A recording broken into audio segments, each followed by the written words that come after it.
Communities remain cut off because of destroyed roads. Debris is piling up in Douglas Lake. And now we are seeing misinformation spread online. Federal and state agencies aren't stopping donations, but that fact hasn't stopped a string of false claims online. And 10 News reporter Lauren Lovett joins us now. You went straight to the director of TEMA and the governor for an explanation and their reaction. Lauren. TEMA's director, Patrick Sheen, says officials are not and have not been taking donations away. Right now, they're helping organizations that are overwhelmed by donations. Sheen says in Cook County, they're getting too many donations, and now that's affecting how they're able to help and how people can get help.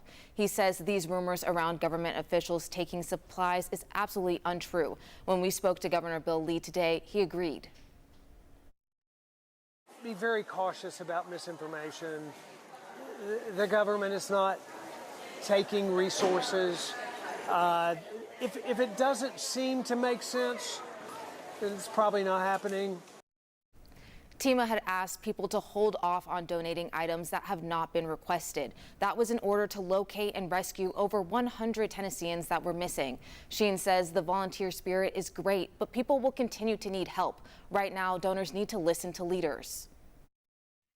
Don't just think about today when it's easy to think about because it's front and center. Find the time to help them 6 months from now and 1 year from now as well, because they're still going to be suffering.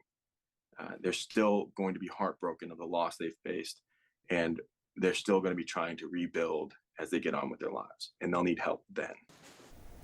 Now, TEMA is asking for donations to be sent to Bristol Motor Speedway. County leaders and other organizations can then request supplies. John.